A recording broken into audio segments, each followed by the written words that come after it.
I was going through the area book, and I was sorting through people that I would try to contact and people that I didn't think it was worth contacting. And I ran across this one person, and I felt like I needed to talk to her. And it was very specific, where I felt like I needed to contact this person. So I called, and it turns out it was her mother, and her mother was less active, and the daughter was not a member. And the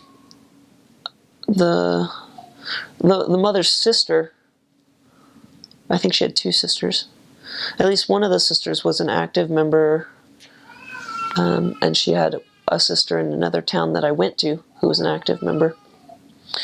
So she was inactive, and she was like, "Oh, so missionaries, okay, like, good to hear from you, and yeah, I'll ask my daughter if she'd like to talk to you, and I'll let her get back to you." And so it wasn't the girl's number, it was her mother's number, but she went and talked to her daughter, and her daughter called us up, and she said, I feel like I need to meet with you as well. I don't know what it is, but I need to talk to you guys. And so I'm going to come to church, and we're going to meet. And that was a big deal for this family, because it was her and her daughter, her and the mom and one of her daughters came to church for a special broadcast for Europe, but not the one that needed to talk to us, because she couldn't come that Sunday. But so she came the next Sunday. The thing is that they lived about 2 hours away from church, and transportation is a problem with a lot of members in France, and so that was a big deal that she was making the drive out to see us. And she had some questions about Joseph Smith, and about why polygamy had been there in the church, and so we talked about that with her, and we answered some questions for her. And then she said, I'd like a blessing. And she had had a spiritual experience with blessings before in the past, and she knew that the church was good, but she just wasn't sure if that was something that she should do. And her family came in, and her cousin, I think it was her cousin, came in, and we gave her a blessing of comfort and protection, I guess, to help her out with her search for knowing the truth. And she was dating a non-member that kind of was very against the church.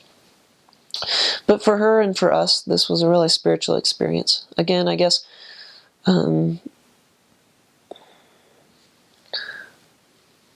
nothing in and of itself was special.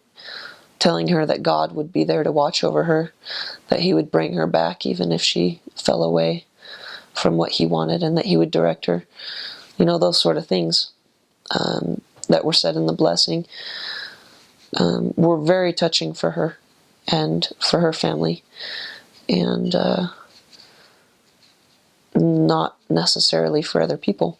But again, the Spirit was there that let her know that God loved her and was there to care for her.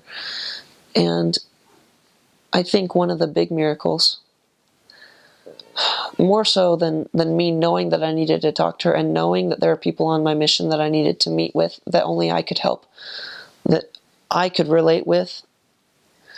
Let me rephrase that.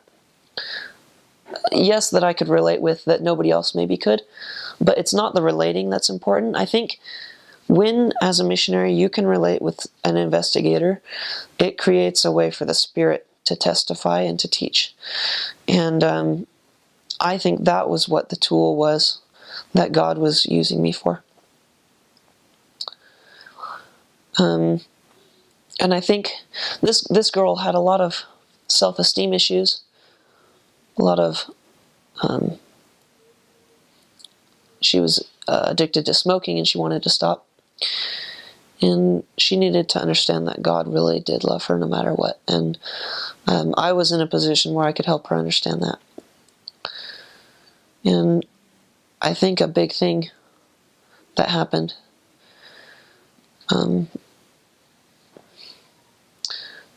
for her was learning to not, and I hope she learned it. I felt like we did what we needed to for her to learn it. It's just a matter of whether she chose to let it stick. Was that she could learn to live without guilt in life. And that's a big thing that the gospel brings, is there's not fear for death and there's not guilt in life. And I love that about the gospel.